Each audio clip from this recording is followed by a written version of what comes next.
সিনেমার গল্পকেও হার মানাবে জাপান প্রবাসী আরিফুল ইসলামের হত্যার কাহিনী। প্রেম, বিয়ে, পরকীয়া, ধর্ষণ, হত্যা সবই আছে এর পেছনে। রাজধানীর ভাটার এলাকায় অর্ধগলিত মরদেহ উদ্ধার করা হয় গেল 31 মে। পরে জানা যায় 7 দিনের জন্য পারভিন নামে এক নারীর সাথে স্বামী স্ত্রী পরিচয়ে ফ্ল্যাট ভাড়া নিয়েছিলেন। সেখানেই নৃশংসভাবে খুন হন আরিফুল। তবে এই হত্যাকাণ্ডের পেছনের রহস্য খুঁজে পেয়েছে পুলিশ। বলা হচ্ছে খুব ঠান্ডা মাথায় পরিকল্পনা করে আরিফুলকে হত্যা করা হয়েছে।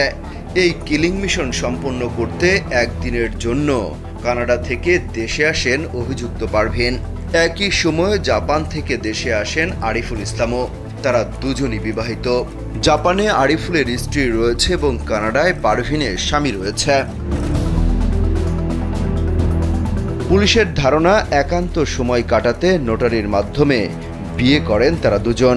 এরপরই বিভিন্ন হোটেলে গিয়ে সময় কাটাতেন তারা।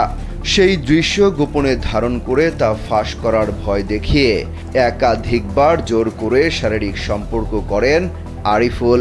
এটিকেই সম্ভবত ধর্ষণ হিসেবে উল্লেখ করে পারভিন চিরকুটে আরিফুলকে রেপিস্ট আখ্যা দেন। এমনকি পারভিন কানাডা যাওয়ার পরও সেই ভিডিও তার স্বামীর কাছে পাঠানোর কথা বলে দেশে আসার চাপ দেয় আরিফুল। বাধ্য হয়ে খুনের পরিকল্পনা নিয়ে 17 মে দেশে আসেন পারভিন।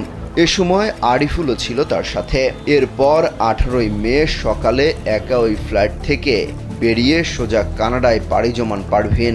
তখনও কেউ কিছুই টের পায়নি।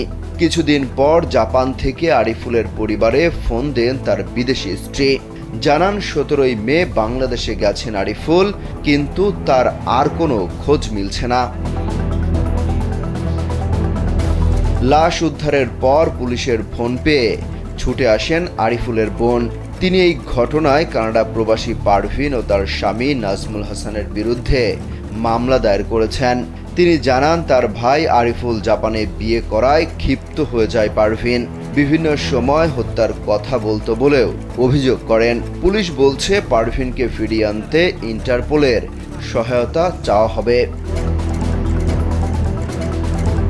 অমিত হাসান রবিন, কালবেলা।